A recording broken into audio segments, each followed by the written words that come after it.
Bem-aventurados perseguidos por causa da justiça, porque deles é o reino dos céus. Essa bem-aventurança termina ou promete a mesma coisa que a primeira.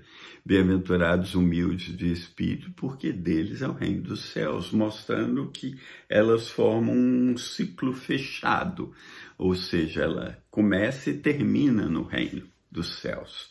Logo mostrando que quem é perseguido é aquele que é membro do reino dos céus. Mas agora o vídeo 2, vamos entrar sobre quem persegue o justo, ou quem persegue o crente. Ao longo da história, muitos, como o próprio Jesus, foram perseguidos, especialmente pelos falsos religiosos, Jesus pelos escribas, fariseus, mestres da lei, os líderes da religião judaica.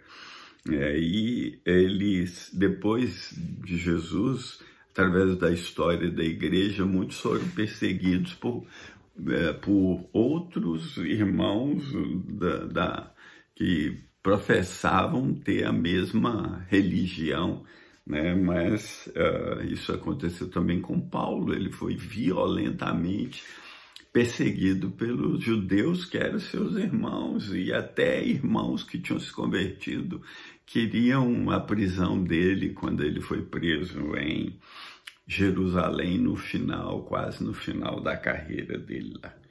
Então, quem persegue o crente ou quem persegue o justo, o grande problema é que ele se sente condenado pelo próprio estilo de vida do justo, como foi com Daniel. Eles queriam pegá-lo na sua própria religião, porque Daniel não entrava nos esquemas. Então, por exemplo, hoje é muito comum crente se envolver em esquema, em corrupção, em engano, e se você vai contra, ele vai te perseguir, porque você não está vivendo o esquema dele. Então, Jesus foi preterido e trocado por um ladrão e assassino, quando os líderes de Israel incentivaram a multidão a escolher Barrabás no lugar de Jesus, e eles começaram a gritar: crucifica-o, crucifica-o. Tudo porque esses líderes religiosos tinham profunda inveja de Jesus, e eles sabiam que eles não viviam e não faziam também as obras que Jesus fazia. Então, a gente reforça aqui, que o crente vai ser perseguido se viver como Jesus viveu.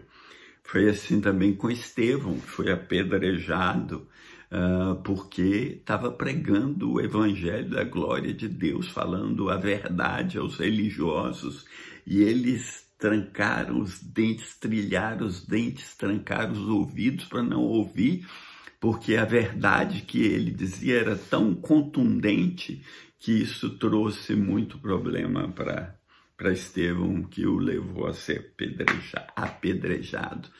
E também os primeiros cristãos foram perseguidos, porque eles eram cristãos, que significa pequenos cristos, Jesus disse isso em Lucas 6, Ai de vocês quando todos falarem bem de vocês, pois assim os antepassados deles trataram os falsos profetas.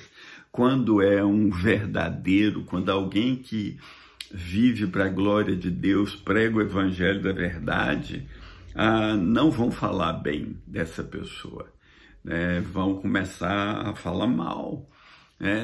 A gente não deve buscar a aceitação das pessoas, a gente não deve buscar a aceitação do mundo. Nós só devemos buscar a aceitação que vem do nosso Pai Celestial em Cristo.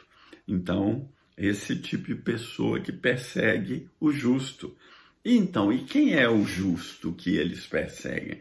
O justo é aquele que foi justificado em Cristo, aquele que nasceu de novo, aquele que vive pela fé, aquele que vive, o meu justo viverá pela fé, aquele que é verdadeiramente um cristão, nascido de novo, nascido do Espírito, nascido da palavra, nascido da água da palavra, que vive e ama a palavra de Deus, aquele que é uma nova criatura em Cristo Jesus. Esse que será perseguido por causa da justiça, e dele é o reino dos céus. Ele é bem-aventurado, verdadeiramente feliz. Incrível, porque isso prova que ele é verdadeiramente um filho de Deus. E prova também verdadeiramente que ele é um cidadão do reino dos céus. Em Filipenses, Paulo diz que porque foi-nos concedida a graça de sofrermos por Cristo e não somente cremos nele. Então, sofrer por Jesus é uma graça que Deus dá a seus filhos, né? Seja altos sofrimentos ou não tão pesados, né? Sofrimentos de muitos modos. Vou falar mais daqui a pouco. Então, sofrer por Cristo é um tipo de graça, é um tipo de favor de Deus para mostrar a você e a mim que a gente pertence a Deus. Em Hebreus 11 fala daqueles que sofreram pelo reino de Deus, e lá diz que o mundo não era digno deles. Então, o mundo não é digno daquele que vive para a glória de Deus e sofre por isso. Então, que o Senhor me dê e te dê sabedoria e revelação para saber que quando estamos sendo perseguidos por causa da justiça, do reino de Deus, por causa de Jesus, é esse o único e principal motivo da perseguição, e nenhum outro. E isso deve nos levar ao próximo ponto, que é regozijar nessa perseguição, ou nos alegrar, não na perseguição em si, mas porque estamos sendo perseguidos e sofrendo por causa do reino de Deus. Então, que Deus te abençoe, um grande abraço, fica na paz de nosso Senhor Jesus Cristo. Aqui termina o vídeo 2. Bem-aventurados os perseguidos por causa da justiça, porque deles é o reino dos céus. Glória a Deus.